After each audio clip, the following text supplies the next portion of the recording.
vamos a Israel día 24, si mi cuenta va como corresponde, de esta guerra, al encuentro de nuestro querido amigo, el periodista de la cadena de noticias E24 News, Carlos Gurovich. Querido Carlos, buenas tardes. Hay que decir siempre, después de esta ya incursión terrestre del Ejército de Defensa de Israel en la Franja de Gaza y todos los acontecimientos militares que se ven ahí y en las otras fronteras.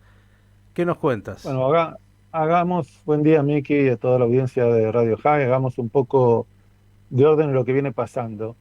A ver, desde pocos días después del terrible atentado y la masacre del 7 de octubre, el ejército de Israel convocó a cerca de 300.000 eh, soldados para ingresar a Gaza. Pero esto no ha ocurrido y hay dos elementos que se manejan en la balanza. Uno tiene que ver con el rescate de los 239, creo que son ahora 38, no te voy a contar por qué, secuestrados, y el otro es un tema táctico.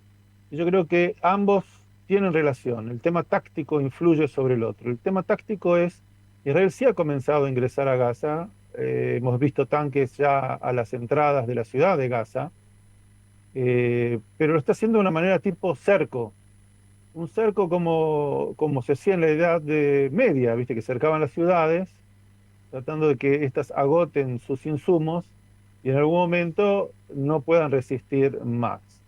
Lo hemos visto, por ejemplo, en la ciudad de Jerusalén, que el asedio tardó 3 años a los romanos, esperemos que acá tarde un poco menos.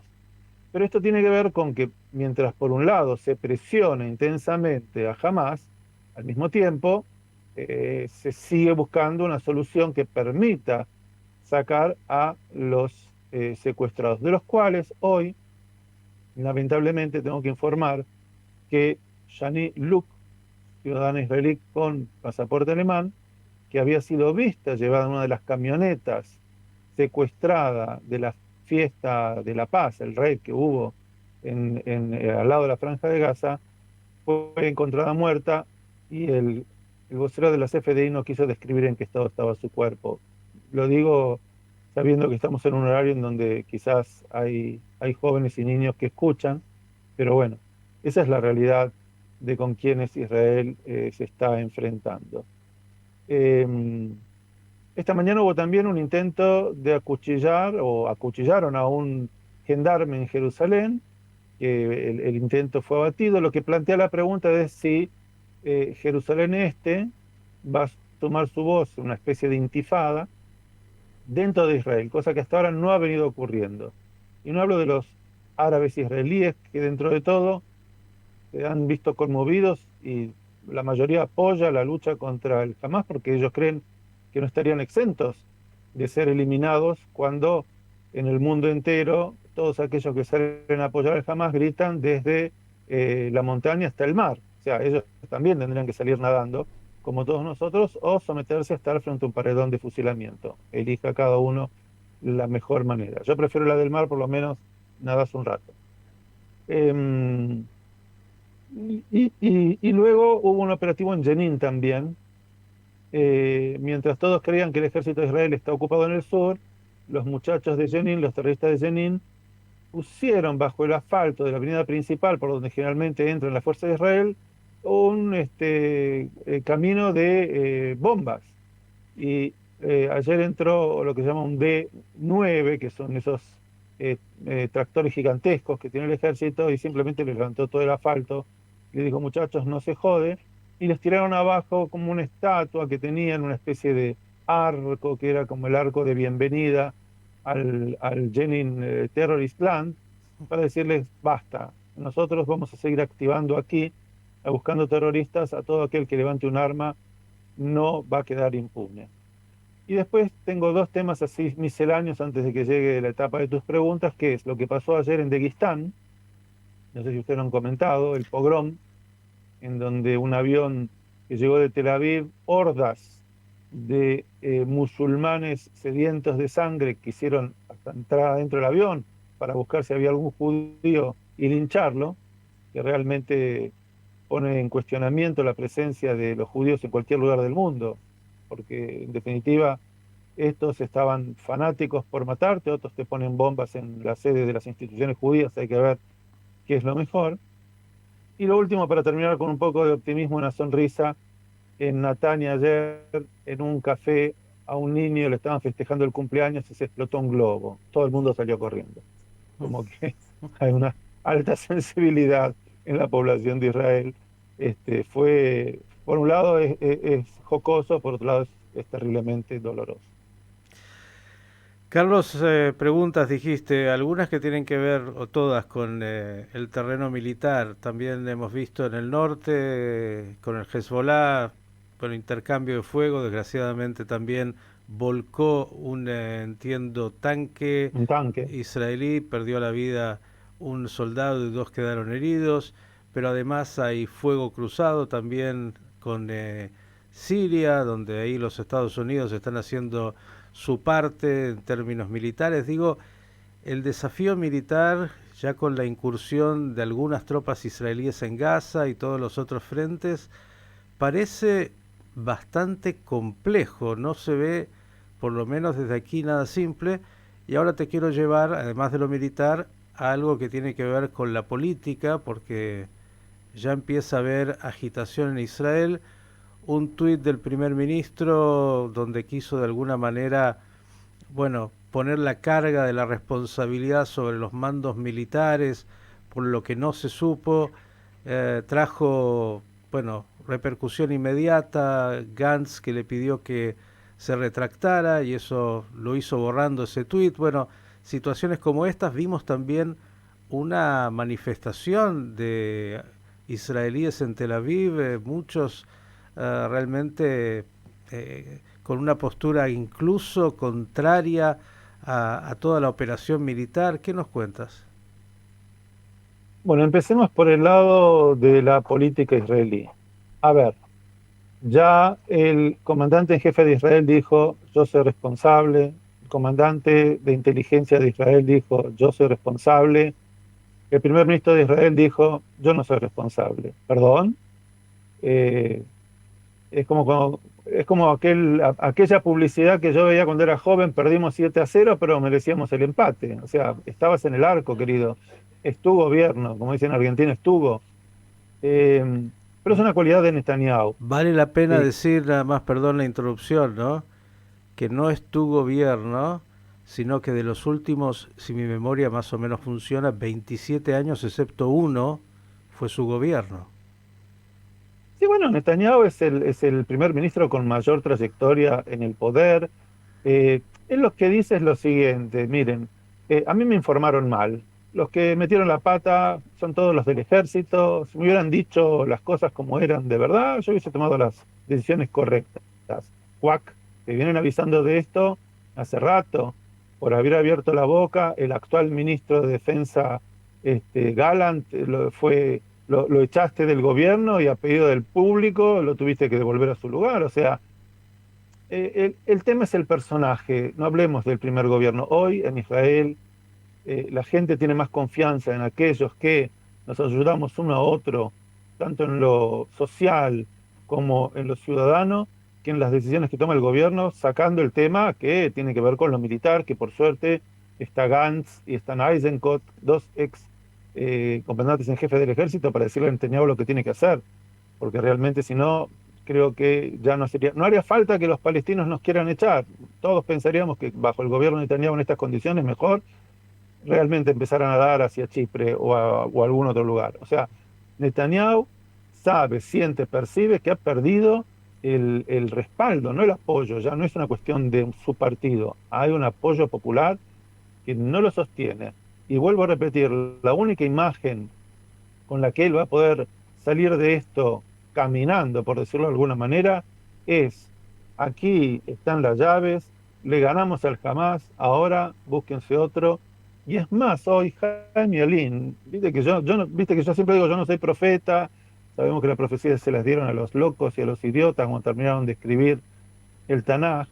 Yo puse hace, creo que el tercer o cuarto día en que empezó todo este lío, puse los 120 miembros del Parlamento deben dimitir y se les debe prohibir volver a presentarse. Hoy Jaime Olin, seguramente vos podés contar quién es, fue miembro del Kibbutz Be'eri, que fue totalmente destruido, fue director del Consejo Regional de la zona del sur, dijo exactamente lo mismo en la radio. Yo estaba manejando en el trabajo y dije, no puede ser, este hombre me lee el pensamiento, Ex porque el parlamentario pensamiento, también, digamos, ¿eh? ex parlamentario, sí. Entonces, el pensamiento de todo el mundo es que quienes hoy están y representan, han tenido el voto popular para que representen a través de ellos, como se dice, por medio de sus representantes en el gobierno, ninguno merece hoy el apoyo del público. Y esto generó obviamente fricciones donde uno se pasa la pelota al otro. Pero la gente, Netanyahu puede decir muchas cosas, la gente ya sabe. Mismo los que han votado eternamente al Likud saben que la gestión de Netanyahu debe terminar con un paso al costado, más allá de lo que digan comisiones de investigadores que tomen 1 año, 2 años, 10 años. Tengo la sensación, Carlos, sobre este tema, que en el primer momento del shock y del inicio de la operación militar había un consenso absoluto en Israel de, bueno, ahora nos dedicamos solo a lo militar, el resto espera y terminará después de la guerra. Me parece que con el paso de los días, cuando comienza a haber una cierta rutina incluso de la guerra, esto que era tan claro en el inicio, hoy comienza a tener algunas variables donde algunos no están tan quietos y dicen, no, no, no tenemos que esperar los 3 meses, los 6 meses, no sabemos cuánto va a durar esta guerra, tenemos que en paralelo comenzar a cuestionar el liderazgo político y si Netanyahu tiene que dar un paso al costado, que lo dé. Digo, siento esto, no sé si... Pero preguntá quién es el que tiró un poco de leña al fuego y después un poco de querosén. Pregunto, ¿quién? El primer ministro Netanyahu, que Claro. ayer Ujú, en la madrugada publicó un post, un tweet, que ujú. después lo borró diciendo, la culpa de todo la tienen los militares. Y después dijo, ay, lo siento, me equivoqué, no tendría que haberlo publicado. Bueno, viste, más fácil sacarse la perinola en una carecita. Escúchame, no se hacen esas cosas, y menos cuando vos sos el que tiene que decidir si mandás o no a nuestros hijos a la guerra. Entonces, esta situación donde la gente no quiere esperar, ya no es un sottovoce, es un ópera cantada. Mm. El tema es que hoy, en medio de la situación, no podés. Mira, hay quienes dicen el gobierno debe renunciar. Lo que pasa es que ¿quién tomaría el mando? Y esa es otra pregunta, porque no puedes llamar elecciones ahora, ni Ujú. conformar partidos, ni tener un proceso democrático.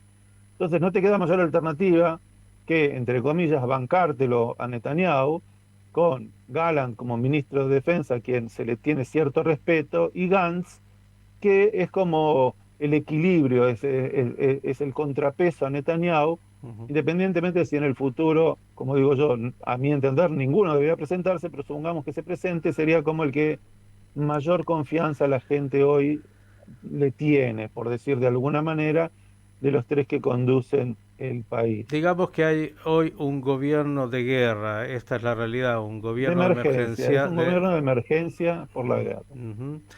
Decía también Carlos que se vieron manifestaciones ahí en Tel Aviv ayer, me llamó no la atención, pero sí me parecieron muy delicadas, con bastante gente. Bueno, hay de todo, porque la democracia israelí permite que cada uno pueda expresarse. Tenés primero el grupo de las madres y padres que piden por sus hijos secuestrados. Tenés manifestaciones a favor de la guerra y tenemos las manifestaciones que dicen, con esta guerra no vamos a conseguir absolutamente nada. Y yo creo que ahí no hay mucho consenso. En esa parte, la mayor parte del pueblo de Israel entiende que no puede llegar ahora a un arreglo consensuado de paz con los muchachos. Eh, es un arreglo imposible. Si me permitís, me voy a permitir algo, hacer algo, no sé si es radio, yo sé que estamos en la radio, pero quiero hacer algo. Mira, te lo muestro así, ¿ves? Este libro, no Mm, sé si alcanzan a verlo, sí, se llama claro. Alemania 1945, de la guerra a la paz. Ujú. ¿Sí? La famosa pregunta ya te la hice, ¿no es cierto? ¿Qué pasó el 8 de mayo de 1945? La Sí, habíamos sí, hecho esa ya, la ¿no? hizo, la hizo, la hizo. que se terminó la Segunda Guerra Mundial, y yo pregunto siempre qué pasó el 9. Ujú. Y el 9 de mayo quedaron 60 millones de nazis. Pero te voy a decir una cosa, mira, el libro describe con sumo detalle qué pasó cuando terminó la Segunda Guerra Mundial y cuáles eran los objetivos de las cuatro potencias que ocuparon Europa, que eran Rusia, Inglaterra, Francia y Estados Unidos. Y habla de los cuatro des. No es en japonés, que es Ujú. Genki des ka, ¿viste? No es japonés, es des. Y los cuatro des: Desnazificar el... desnazificar, democratizar, desmilitarizar y descartelizar. O sea, no más permitir la difusión de las ideas del Hamas. Democratizar significa enseñar a la gente que no con golpes de Estado asesinos se maneja un país. La desmilitarización es: no tiene que haber más armas ni talleres que fabriquen misiles que se tiren sobre Israel. Y la descartelización es quitarle a la UNRWA, que representa la Organización de las Naciones Unidas para la Educación, el permiso total que tiene, uno, para enseñarle a los niños a ser terroristas, y dos, para ser los únicos que se ocupen cuando hay otra organización llamada la ACNUR. Y a propósito de esto, estoy traduciendo, y más tarde, al final de mi día de trabajo, te lo voy a estar mandando, los 14 minutos que te prometí, cómo los niños van a campamentos de verano, los niños educados por la UNRWA, para aprender a ser terroristas. Y lo que vas a ver ahí, yo te pido que lo subas a tu página para que la gente lo vea y entienda de qué estamos hablando. Los niños que van ahí son los que cuando eran niños aprendieron y ahora de grandes fueron y ejecutaron. Paso por paso, todo lo que aprendieron en el campamento lo hicieron muy bien. Y yo creo que el pedido a las Naciones desunidas tiene que ser que corte de darle presupuesto a la UNRWA, que se la pasa llorando, pobrecitos, que no tienen para comer, no tienen alimentos ahora, no tienen nafta, no tienen combustibles. Y son la organización que asusan, incitan, invitan a crear generaciones de mártires jóvenes que aspiran a ser mártires entre los 8 y los 15 o 16 años. Para mí es tremendo, y me queda simplemente, para terminar con las Naciones Unidas, felicitar al canciller Bucaro de Guatemala, que ayer en mi programa pasé y es escuchar su voz diciendo que no se puede permitir que el Hamas gobierne una franja atacando a Israel, que como ese tema no fue ingresado en la moción que se habló y se votó en las Naciones Unidas, Guatemala votó en contra. Hay que aplaudirlo. Una voz clara que hace escuchar lo que los políticos no se animan a decir. Querido Carlos, como siempre, agradecerte, línea abierta obviamente en esta cobertura permanente de esta guerra que está sosteniendo Israel, una guerra tan difícil, y esperemos llegue ese momento en el cual haya concluido con esos 4 Ds que has planteado tan importantes. Ojalá pronto se pueda llegar a ese momento. Un abrazo y gracias como siempre. Al contrario, gracias a ustedes por el interés que tienen por todo lo que pasa aquí en Israel. Carlos Gurovich, periodista de E24 News, dándonos el panorama noticioso de Israel en esta cobertura de guerra.